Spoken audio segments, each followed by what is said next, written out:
are going to open up with the first ban. Caitlyn banned away from Apollo. Fairly standard. Yeah, Caitlyn's been rising up the ranks lately. The AD carry pool is actually in a bit of turmoil, and I'm hoping to see some misfortune around here in the North American LCS, you know, because we got a couple peaks elsewhere across the world, but hasn't quite showed up here yet. So it does take a team to build around team fighting. Yeah. But I really do like the little adjustments that they've been making, especially to her laning phase and a lot of the burst speed that she does have. Very strong champion. We'll see if that goes through this time. Doublelift, of course, a very good AD carry, but the next two bans are going to be Nidalee, taken away from Shrimp, and Vladimir from TSM. Okay, Vlad off the table. I mean, it's really difficult to ban against TSM because they've shown to be such a multi-threat team, and it's really just a team where you kind of have to go down the line and say, what champions are we just most scared of in general? Because TSM can pretty much carry from any lane and play most of the top of the ladder champions in those roles. Aurelia banned away from Ray. We got to see his Jarvan yesterday, so... Talk about champion pools. Yeah, Ray is deep here. He's had huge Fizz games. He had the Jarvan game. He even played the Shen game, the single Shen game that we've seen this season. They didn't quite utilize that as effectively maybe as they could have. And I definitely like to see Ray on a more damage-dealing champion, you know, either bruiser, you know, backline diver, or split pushing. So see what they do grab for him. Interesting LeBlanc ban here against Bjergsen. They're really, really scared. I mean, everybody's seen what Bjergsen can do to people on that champion. And as we said, Keen is going to be a target. If Bjergsen earns his own advantage in mid lane, the rest of the team's very happy to back that up and pressure that champion, you know, dive whoever happens to be there for the enemy team. And Keen does not want to have that coming his way. Yeah, so the first pick for TSM, you just saw Hanser sort of hover through some of Ray's picks. He's played Echo a few times. He's played Jarvan once. And before finally settling in on that Rek'Sai for the first pick. So APX giving it the old hover right now. I think they're just trying to get our hopes up. Yeah, I mean, the Rek'Sai pick is become super standard. Most pick jungler now with the nerfs to Nidalee and Kindred, although Nidalee obviously is finding herself more on the ban portion of pick bans than the pick portion. But Kindred's been the one that really has started getting through with those nerfs because the nerfs hit her harder in competitive than they did in standard. There's your hope stash, Dom. Not going to early pick a Jarvan, just threatening it there with the hovers. But yeah, the Kindred going over to round 2 here does have to focus a lot more on stacks, as people have been saying. But a lot of the ones we have seen have still had really strong early games. If you give over a couple early kills there, she still really snowballs extremely hard, and maybe even harder than before, because the extra stacks, you can actually get over the damage that she used to be at. We saw how effective Proxen was with it yesterday, so we'll see if Shrimp can sort of learn from that in this next set. Now, TSM have already gone for their next 2 picks. Swain locked in for TSM, along with Lucian for Doublelift. Now, this is 6-11. Yes, it is. Both those champions did get nerfs, but again, they were sort of even-handed nerfs, you know, not too harsh. And Lucian's still second most picked AD carry across the world this week. It's definitely still very high up there. They're trying to get kind of a mid-range teamfight skirmish comp here for TSM so far.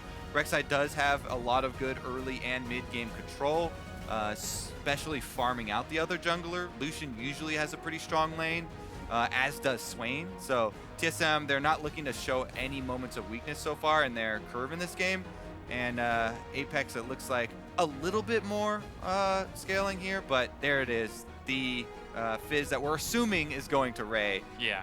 We've seen him play it twice already, so we are expecting it to go towards that top lane for Ray, which means that could be Swain to answer it, unless Bjergsen decides he wants that Swain for himself in the mid lane. Finally, Ashe locked in for Apollo. Now, we already saw it earlier today with Keith, and it was pretty good at getting picks, but it just didn't have enough damage. I do like it, though, because so many people have been talking about how there's a lot of opportunity to bring your crowd control and your utility from the bottom lane. Ashe and Karma, if that is a support Karma, brings so much, because you have disengage and engage in that bottom lane. With her speed up plus the Ashe arrows, a lot of control if you can, you know, position accordingly because you have so much control over the speed of your team and the speed of the enemy team due to the slows that you can apply. Kind of opens up the windows for your damage dealers in your jungler and your top laner, the Fizz and the Kindred, to work around. That's going to be hard to work around, though. Oh, yeah. Zero Wall, even though it did get nerfed to 3 seconds, still very difficult to deal with. Yeah, the damage didn't really get touched that much, but TSM for their next picks, they're going to take Azir and Bard for Bjergsen and Biofrost. That's going to put that Swain in the top lane up against Ray's Fizz. Yeah, it's going to be an interesting matchup there. I think Ray feels pretty confident in that, but again, that's one that really swings with junglers. Swain, everyone always cries about, bully in the lane phase. He's so annoying now. It's too easy for him to CS with the Crow, but he still doesn't have escapes. So this is a guy waddling around. He's hobbling with his cane up in the top lane. It's a long lane. Go gank him, or at least get some vision applied there for your jungler, and you can definitely turn that lane around in your favor. Ray's definitely apt to do that on the Fizz as well, and there comes Keen Zillion once again, going to allow Ray to dive to the backline. We saw it before, enabling the Jarvan. Now it's just going to be the same thing on Fizz. Yeah, so it looks like Apex have sort of returned to something that has worked for them before. Enable Ray to make magic happen. Yeah, exactly. They've got support basically from the other lanes, with the Zillion applying the AoE stuns as well as the revive, and then all that CC and utility we talked about from the bottom lane here for Apex. Looks like they've got a pretty well-rounded comp. They are going to be running the double teleports as well. I assume that Bjergsen won't run that teleport, even though we have seen a couple Azirs opt into it. I'm still not a fan, even though double TP is so strong in the current meta. He definitely needs that cleanse so he doesn't get locked down. If he can have that DPS uptime, that's all you need for one of those late game team fights. And we were talking about this a little bit earlier as well. Bjergsen has been playing so exceptionally well this past weekend. Well, now he's on a huge carry on that Azir.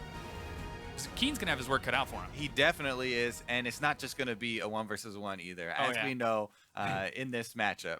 Yeah, well, we're almost ready to kick this one off. Send us into the game by tweeting with hashtag TSMWin or hashtag APXWin to shout out who you think will win here in this game 1 of TSM versus Apex.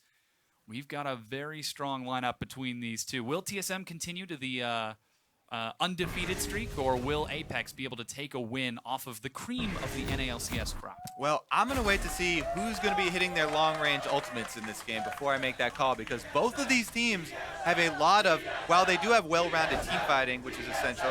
Let's let the chance wash over you. Yeah. Both these teams do have, as we said, some playmaking ability from the bottom lane. Bard is really good at picking people off.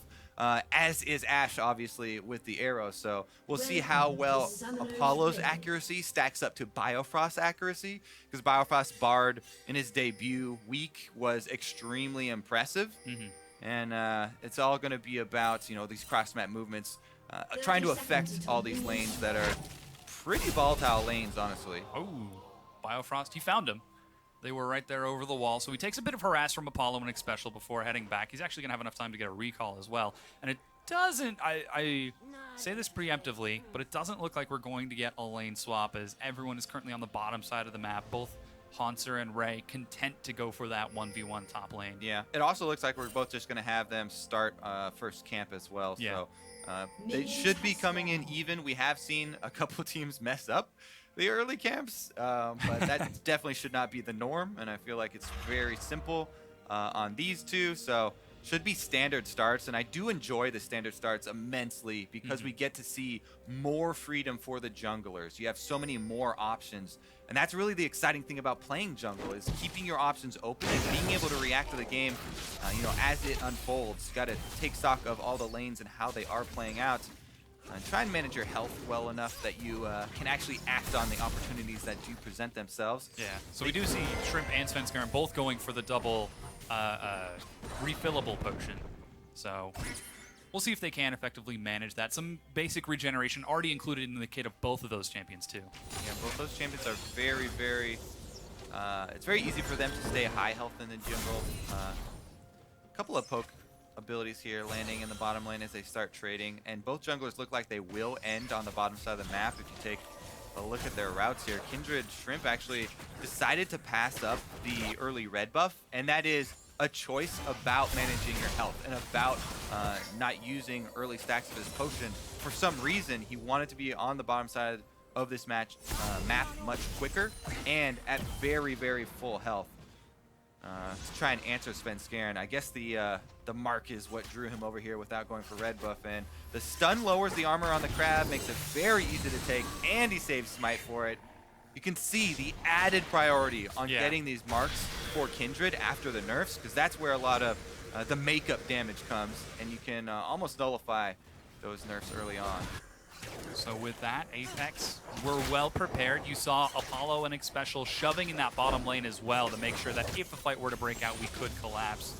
And they're continuing to harass now. Yeah, it's kind of a dual purpose here, where Kindred's going to path down to the bottom early to both support the bottom side, allow bottom to play aggressively. Ash Karma wants to land poke early. They were hitting their skill shots, so they wanted to try and push into turret and deny a little bit of CS. Plus, able to swing down, grab the mark, and as we said, can easily clear the jungle using the passive. Not losing any health, and Rek'Sai gets the other Scuttle Crab. So it's double Scuttle, traded over for the 2. As you can see, blue buff, in fact, is going to be gifted over to Bjergsen as Ray completes his first recall. And teleports back towards that lane, so Svenskeren being kind enough. Oh, 3 health, there it goes. Yeah, it doesn't really hurt Rek'Sai at all, as we've seen a few times, handing over the very early blue buffs. We'll see here, because Keen is teleporting back into lane, and yeah, Shrimp forces Svenskeren to flash. He can't burrow fast enough. Just wants to play it safe. Yeah, exactly. We talked about, staying high health. Here goes Ray, though, for some aggressive moves, knowing that the jungler is just chunked out. He's going to try and push Hansar under that turret as well to buy himself some time. Ray's also used his teleport, though, so both the solo lanes of Apex using teleports early just for their lane presence. And Hansar already re-harassing him almost out of lane. It's not really going to matter, though, because there's such good control by Shrimp in the jungle. Already we can see invading, now trying to steal away the direwolves. He doesn't actually have his smite, Svenskeren. Oh, he didn't go far enough. Shrimp was able to pull it back out of vision and it resets. Yeah, so the reason he let it reset there is because he wanted to pull it all the way out of vision, so he couldn't see from the fog of war. It was a necessary move that he had to make. Yeah, ideally you want to stay a little bit closer so the patience doesn't run out on that monster, but didn't want to let Svenskeren see what he was up to, and gets off the counter jungle there. Probably going to cost him, though, as Svenskeren opts for the cross map. Pretty standard answers here as far as the junglers go.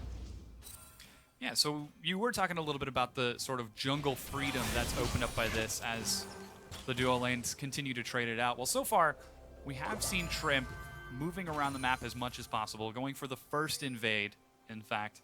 And now he is going to be spotted out by a ward that Svenskeren has placed, so a little bit of priority on making sure that those lanes are safe, making sure you've got vision of the other jungler. Yeah, and at this point in the game, that ward actually is just extra gold for Shrimp, so he's pretty happy since his Raptor buff was actually about to time out. Oh, cool, we've got this buff in here. Giving up his position wasn't a big deal. Since he's going to go to mid lane, soak up some more CS, I mean, Shrimp is having a very, very nice early game here on the Kindred. Pretty smooth.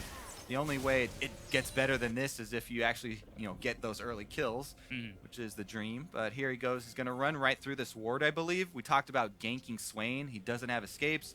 Ray's on the Fizz. He can fully commit to it, but it looks like it's taking too long. Oh. Svenskeren finds out. Yeah, Shrimp got caught sightseeing a little bit too long. There goes your pink ward. But yeah, you could also tell, we didn't have the camera on the top lane, but Ray does kind of have a tendency to play super aggressively when he knows he has jungle support, and pretty passively when he doesn't. And you can kind of tell just by the little movements and changes in play there from your lane opponent.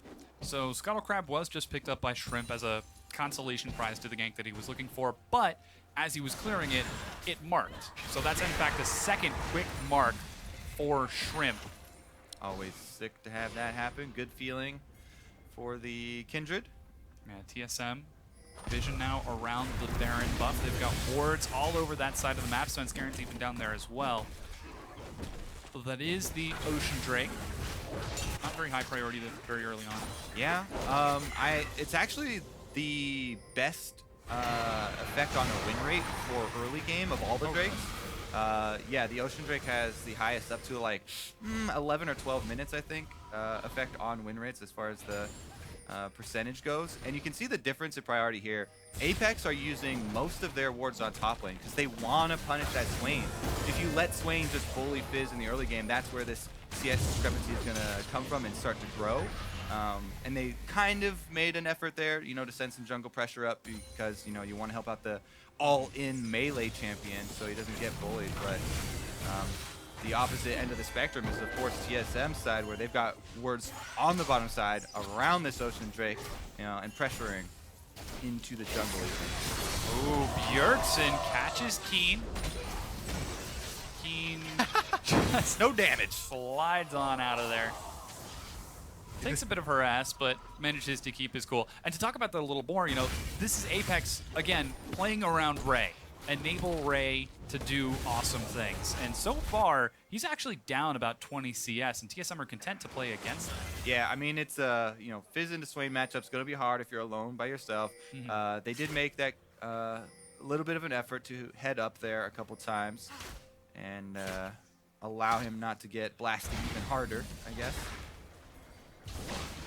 Yeah, he's actually going to look for a bit of harass, never move just to soak a bit of damage there.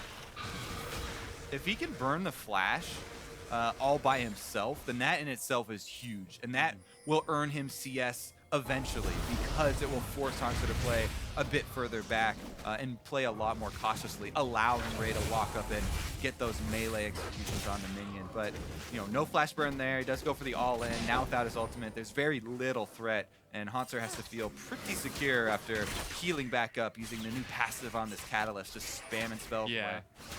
Such a strong combo on that Swain as Shrimp continues to farm it up. Svenskaren has been keeping pace on this Rek'Sai despite all of the free time that Shrimp has had to continue to roam around the map. He's actually going to try to head towards the top and cheat into the bush. Yep, he has the Rafter buff as well. You can see the slight lines emanating from the champion there, so he knows for sure there's no ward inside this lane brush. Ray, as we said though, he doesn't have his ultimate now, so it would have to be a pretty hard commit from Hanzo if they were going to take him down. Considering, you know, Hanzo does have so much regeneration and, you know, post level 6 Swain, decent self-healing, plus the flash is available, so maybe this is just a flash burn. Hanzo is going to walk right in. Yeah, he immediately flashes. All right, well, that's a decent use of your time. Burning that flash, as we said, that might affect Hanzo's playstyle if Ray can appropriately control the minion wave after, and it looks like Hanzo's shoving it, so... Oh, they're going to go back in. There's a flash from Shrimp, and Hanzo is first blooded by Ray. Little greedy there from Hanzo, shoving that wave, but Svenskaren looks to answer bottom side. Oh, flash from Apollo sidesteps the Tempered Fate. Double lift is going to drop a culling, but the minions are going to soak a lot of it, and Apollo walks out. Yeah, I think Apollo thought he was in turret range, but pop him on the head with that arrow real quick. Don't come back to my lane. Don't gank me again. Meanwhile, top lane, Shrimp with a very effective just duck out into Fog of War. Doesn't even waste any time for the repeat gank. Yeah. Immediately returning after burning that flash. Svenskaren and the rest of TSM, though, trying to answer and get that early game Drake. It's already, you know, kind of approaching the mid game, though. Yeah, so this is the first Drake of the game. Spotted out just in time by Apollo, but secured by TSM 11.5 minutes in. That's still pretty close to that 11-minute mark that you were talking about. So we'll see if that actually ends up affecting their win rate at all. It is always good. Yeah. You know, out of combat regeneration's great. Rek'Sai probably won't have a problem with it anymore, though. Every dragon does obviously count for the Elder Dragon true damage, but some convergence on mid lane. 3 people from Apex are coming in here. Can Keen get the slow? Cannot. One bomb lands, but can't find the second one. Apex tried to make something happen, but couldn't quite find it as Bjergsen dodges out. Ray even roamed down for a bit. He's down about 20 CS in that top lane, but with that first blood, that's certainly going to feel good. Yeah. And, you know, Fizz always kind of comes with a an acceptable risk level, an acceptable CS discrepancy level as well. This is kind of bordering on, you wish you a little bit better than that, but they've made efforts, and now that he's got the kill, and it was a first blood kill to boot, he's feeling real good about his situation. With the cowl, it changes the matchup so much. The regeneration from, small poke now of every spell proccing that extra health regen for you and then built-in magic resist feels really nice. So I don't expect Ray to bleed any more CS, and I think that's about the threshold he's going to try and keep it at. Yeah, we'll keep track on him for that. Bottom TSM lane. sending a lot of people bottom. Paulo has no flash. There's the magical journey. Double lift leads the charge. There's no flash this time. Svenskeren walks right up, and there's a stun now onto Svenskeren. Ray turns it around and is knocked up, forced to hop out. Hanser even joined the fight, and that fight is dissuaded. Yeah, a couple people getting a little too close to the fire there, and everybody backs off. Nobody, no harm, no foul, though. Nobody goes down. Just testing the waters there from everybody. They actually do burn both teleports, so that came out pretty even, and everybody's just going to calm down after that move. TSM saying, be cool, man, be cool. We didn't mean it.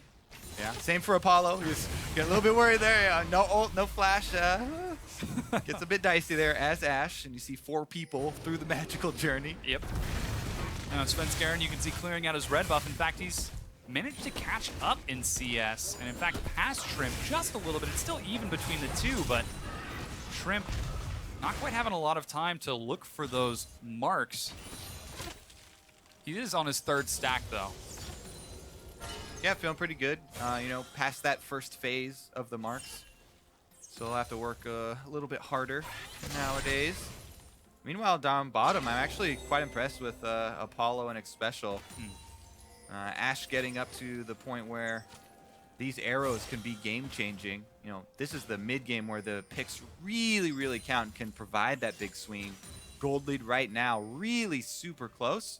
So, you make one meaningful pick with an Ashe arrow, even cross map or something like that, you can start to snowball because all towers stand right now, and it's late in the game, so definitely the damage reduction has dropped off of them, and the champions are getting to the point where they can melt through outer turrets. So you get a couple kills, you get some control of one of the sides of the map, you're also going to probably claim tower gold on top of that kill.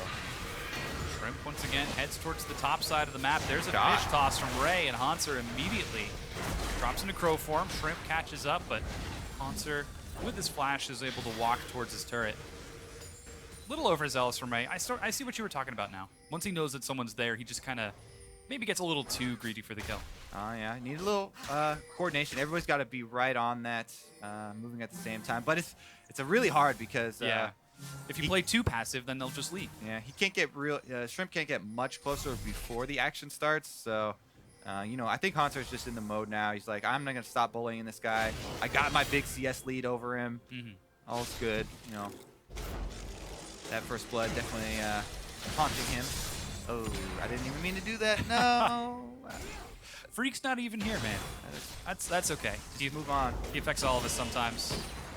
Keen continues to farm it up in mid. 15, 16 minutes in. So far, it's been a pretty slow game. Svenskeren invading is going to try to look for some deep vision before this next Cloud Drake spawns, but Shrimp is already ready with a few wards of his own. Yeah, the wards are going to be really important. I already mentioned, the Ashe arrow possibilities. The Bard picks are just as real for Biofrost. If these guys can get the deep vision down, which right now, TSM is the team that's controlling all of this vision around the Drake. So they're feeling really good about setting up for the possible skirmish around Drake, even though it is the Cloud Drake, the most lamented of Drakes. It still is going to stack very nicely, towards the end game there.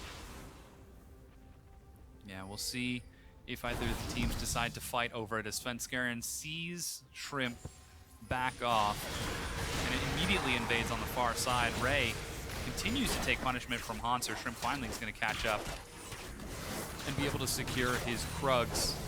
But Svenskeren, that's an awfully bold place for him to be. All right, well, they're going to delay here, the recall. Dragon's up in 20 seconds, so there's a possibility of trying to make an a play while they know Ray's in base, and if they time their teleport really accurately, they can have the confidence to go for that, but sometimes, you know, you're fudging a little bit on the numbers there. Was it quite right when I timed that teleport? This is pretty close. Oh, Svenskeren, in fact, rushed bottom. There's a teleport from Keen completed. He goes face-to-face with Bjergsen, but it looks like TSM are just going to try to break down this tier 1. And I like this preemptive play here. They take out the bottom turret right before the dragon spawns. As we said, they had already done the groundwork of setting up a bunch of vision around this area. Now they've already got a whole bunch of map control. And actually, they're going to recall the bottom lane. So APX, after this Scuttle Crab, could try and force something. The only problem is APX didn't have vision of that recall. So not quite sure if they can force it or not. But if they did make the immediate call, they could have bursted down that Cloud Drake. Now it looks like they're going to have to settle for mid and Dragon instead, as Apex are going to be the ones who reap the success of that Dragon. Shrimp going to feel pretty happy about being able to kill that. Cloud Drake number 1 for Apex. And let's look at, you know, positives of the Cloud Drake. If an Ash Arrow does hit, the other members of Apex that are running towards that person can close the distance a bit quicker. So if they do get, you know, one of those long-range picks. You make Cloud Drake sound like someone trying to set up a blind date. Really, he's great. He has a great personality. Cloud Drake does have a great personality. He's got the fastest attack speed. He's a talker. He's an active person. So mobile. If it's a he, I'm not quite sure. Might be a she. Cloud Drake will chase you down, fastest move speed. Okay, maybe that's not a great thing to say for setting up a blind date. Yeah, she'll chase him down. Woo, okay. Oh, man. He's single, ladies. Dom is accepting applications at the moment. Speed, definitely a positive. Okay, 19 minutes in. Less than a little bit, yeah. Bringing it back, bringing it back. Looks like Apex and a few members towards the top side of the map right now. Ray's on the bottom with teleport, double lift. Interesting shrimp movement here. Just closing in on the top lane. Double lift, there it is. Oh, and the arrow hits double lift. They're able to kill him before he can use anything. As much as I'd like to give some credit to Cloud Drake there, he had no part in it. Great Ash Arrow there from Apollo. Is able to get the low health double lift, and Haunter now is the one with Ray behind him, but nobody else. So he's actually fine, and it's Ray who's kind of trapping himself. Yeah. They would have to get a bunch of people over here. Right now, Zillion's on the way, but they probably need another person. Yeah, he turns on to Haunter. Keen gets knocked up. They're trying to burn through Haunter. There's a Nevermore. He's down to a third health. There's another bomb, and he flashes and gets out. Oh, man, but it's not enough. Ray goes down before the Lamb's respite. Yeah. You set up those bush ganks and you're like, you know what? We got the advantage. We got the surprise on him. We only have 2 teammates. He's actually has more health than me. So good outplay though from Haunter, because it was actually really close in that skirmish. And the flash over the wall there. He obviously left the Crow on the other side, ending up with the extra damage there. And he does get the kill onto Ray. So pretty big outplay from TSM in the 2 versus 2 there. Increases their gold lead. They also have map pressure, so a lot of damage taken here from the mid turret during that time. And Bjergsen stacking up on the Azir, becoming a very, very threatening mid-game force, even though TSM did get picked off. Pretty good answer right there. And they're wearing away at the turrets as well. So let's take another look. Yeah, so Ray was sitting in that bush the whole time. He was about half life. And again, it was just going to be the 2 versus 2 since they didn't wait for Kindred. Ray does end up going down just outside that Lantern fight. There's a fight at the red buff. Big special gets shredded by double lift. Svenskeren now is left far too deep. Ray's actually going to chase through the tunnel and dodge over the side. So it is a 1-for-1 trade. Yeah, pretty even skirmish there, but jungler down for support. Let's see if this 2 versus 2 actually comes to a head. Shrimp's going to face check the bush though. He can do that because he's strong. Currently 0-2, 100 CS. Feeling pretty strong about himself. Also, I guess the Ash Arrow was still down from the last pick, so not really a threat of following that up. But Ray's going in on double. Yeah. Oh, and Shrimp is going to follow up. There's a flash. Good stun is going to lock Shrimp down. Teleport completed from Haunter, and suddenly Apex might have gone too deep. There goes the respite, but Ray's not in it. He's going to drop to double lift. Shrimp is forced to back out. The chrono shift is, going to Procky in time. And meanwhile, Apollo is forced to flash the wall. Shrimp, though, will go down to Bjergsen. Once again, TSM with an outplay here. They collapse into their own jungle, and that teleport timed with that Bard stun right onto the same ward, or the wall and the ward right next to each other. Another bunch of kills here for TSM, starting to run away with the gold lead. And the turrets, again, the outer turrets are pretty weak, so they might be soon to follow. This is going to be another bush play attempted, possibly from the TSM duo. They get a little bit impatient, don't want to wait around. Yeah, looks like they're just going to play it safe instead. Apollo charges forward. He's got the arrow, but Doublelift knows it. Holds on to his dash and decides not to overextend for it, and Apollo just takes a bit of damage. And everybody continues to farm it out. Shrimp is actually, Ray, excuse me, is on his way towards that top side of the map. But there's so much vision from TSM. They've got to make sure that this is clean. Yeah, exactly. It's hard to, you know, make moves like this if you, oh! There's the arrow. He gets the turret. Ray off the wall. Ray is going to chase from the bottom. Tempered Fate misses. There's the flash, and Biofrost is caught. He's going to be gifted over to Apollo, and Ray's not done just yet. There he goes. Now he's done. Okay, there's still fighting going on the top side, though. Yeah, Shrimp really going in on Sven. Keen takes a lot of damage as Svenskeren and Bjergsen trade it back. Try to collapse on Apex as they're heading towards the top lane, but they don't get any kills. Yeah, they defend the flank here of the three people who were diving on the duo lane. Apex do get the kill and successful extraction mission as well. Desperate teleport here to try and save the turret. I don't know if it's going to work, though. I don't think so. Barely misses the minions, and unfortunately it's not enough. The turret goes down, and Bjergsen says, "This was yours? No, this is mine now." Classic Bjergsen versus Keen. Yeah. Stealing the Urgot counter, stealing his mid turret. And the Zillion. True enough. Oh, man. And it's blue buff too. Oh. All your base belongs to me. That was close enough. All right, but TSM, I have to say the one consistent thing that's been throughout almost entirety of the last 20 minutes has been the ward control for them. And they've really had the first step here on Apex. This Dragon, or Drake as well, is going to go over to them. And the vision game has been very top-centric for Apex, and that has not paid off. They weren't able to make the early moves up top work, and the late moves here haven't worked either because, I mean, I guess they get this kill, but it's the extended chase that does get turned around. So here it is, the kill onto Biofrost. He's going to take that fish for Doublelift. What a support. And there's going to be that kill. Doublelift does end up getting away, but you know what happens afterwards. Oh my goodness, wow. It's a very, very early Baron. That's going to deal a lot of damage. You don't have anyone strong tanking it. In vision as So well. you're going to have to run. Apex back Here away. Bard can pick somebody off. Svenskeren gets the knock up onto Ray, but he hops over the wall. There's a chilling smite. Culling is going to do some good damage. Oh, there's the chrono shift. Ray doesn't have his flash. The Never Move is not going to be able to lock him down. Yeah, TSM extend forward, and they're able to burn a few big abilities, but now they might be looking for this tier 2. Yep, they've got the minion waves moving up the mid lane. Svenskeren taking a little bit of damage, but I think TSM can actually just take this time to shore up that vision game on the top side. You know, there's a few wards that Apex were able to get down there in the meantime. They might want to clean that up a little bit. There goes one, Doublelift takes out. But they need True Sight for that extra line. Once again, the vision for TSM is just so strong. Sightstone first on Svenskeren. Just patrolling the map left and right. Keep an eye on Shrimp. Keep an eye on potential gank paths. Bjergsen Doublelift. Oh man, Bjergsen is able to land it. There's the chrono shift on cooldown, but there are 4 members of TSM. He flashes, and he's in fact going to be able to make it out. Double bomb onto Doublelift. Is it going to be enough to kill him? I'm not quite sure. Yes, Keen is going to get it. There's the Never Move, and Shrimp drops the respite. Apex are able to turn this around and get out.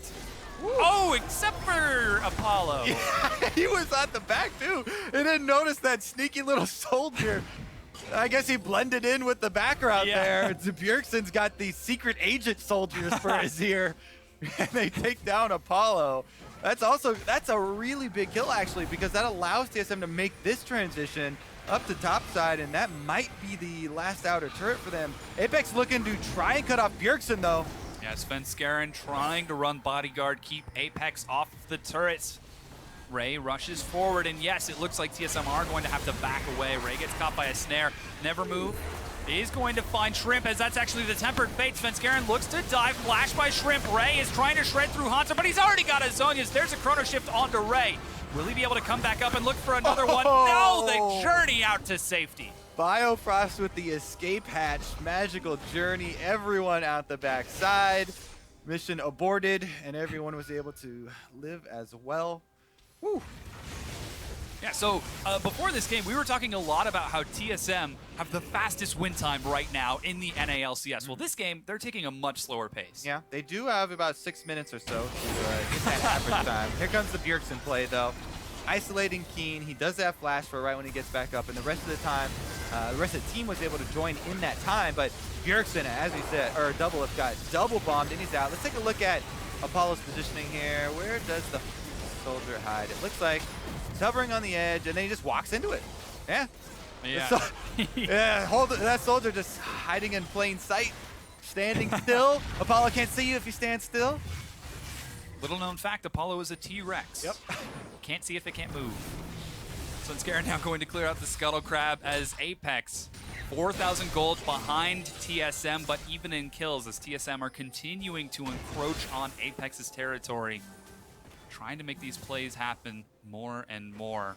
Well, they return to the top side, and finally they will be able to knock down that turret.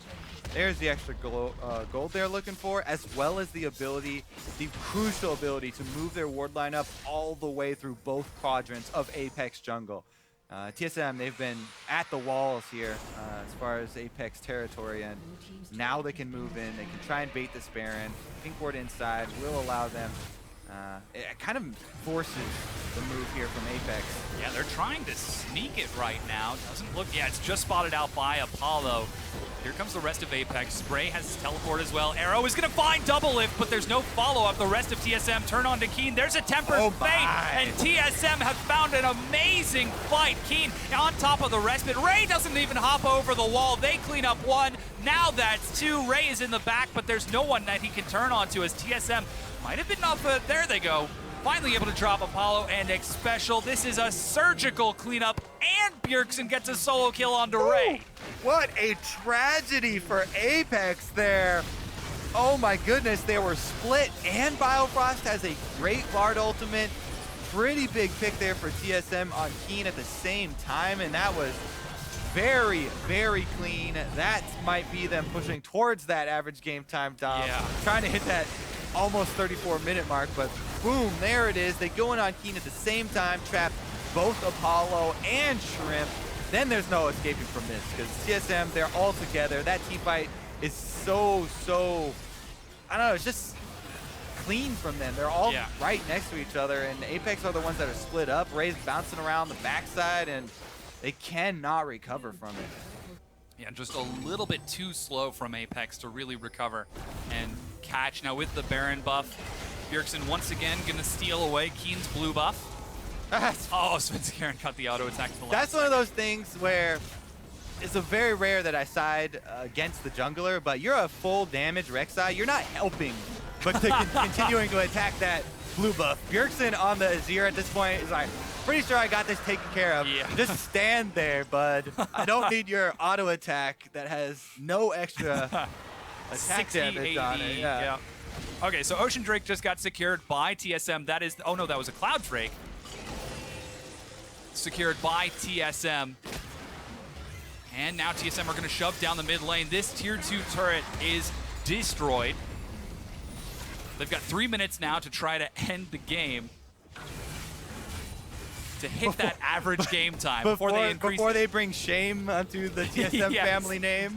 Well, they're doing pretty well so far. 2 tier 2 turrets have gone, and they got that third dragon. Well, remember also, that's just the average game time that they had. So they had games above that time. Looking to lower it here, though, as they've got 2 lanes pushed up with Baron buff. They even sent Haunter back with teleport, so it's going to clean up the 3rd lane as well. 3 lanes of income. They're also pressuring inhibitor turrets. Huge gold lead, so barring a very, very big mistake from TSM, Apex actually need to just go for some Hail Mary move, all in kind of. Ash Arrow, first person they see, and just try and all mob on Bjergsen or something. Yeah, Apollo's been landing some good arrows onto Doublelift this entire game, pretty much through TSM's team fight. So the question is, can he find Doublelift? Can he find Bjergsen before TSM take all of the tier 2 turrets? 2 of them are down. The 3rd one's about to fall. There is no answer for Apex so far. 32 minutes in, we've got a minute and 30 seconds for TSM to try to push forward. It might be the Hail Mary that gives TSM that average game time. Well, they've got a lot of wards behind them. Look at how ridiculous it is on the bottom quadrant. They see Ray doing the Gromp. So even if Ray started channeling teleport, they'd be all right with it. Oh, Tempered Fate finds Apollo. He's got no summoner spells. There's a Chrono Shift to keep him alive. And Hanser going to continue zoning forward. Apollo goes dead. There goes the Lamb's Respite. And almost on the clock, TSM turn it on. Bjergsen gets a double kill. They're going to zone the rest. A huge bomb from Keen is enough to buy some time as Ray and Keen run into the base. Bjergsen with a triple kill in the fountain. But TSM have got a wave of minions. They've still got the Baron buff. They're going to look to take this game against Apex. TSM looking pretty hot right now, Dom. This game over under the average game time. Congratulations. They lower it by a few seconds, and they take down Apex in the first game. This is a best of 3, though. Remember. Yeah. New North American LCS, we go best of 3s for everybody. So Apex, they still have a chance to turn this around, regroup after the first game, and try and come back with a new strategy in game 2. Yeah, we did see them adapt yesterday against Envy in their game 2, so we'll see if they can pull it out once again, as right now TSM undefeated 5 games in a row, 5 wins in a row in the North American LCS. Purely undefeated. Yes. Right, not just the series play, in match play as well.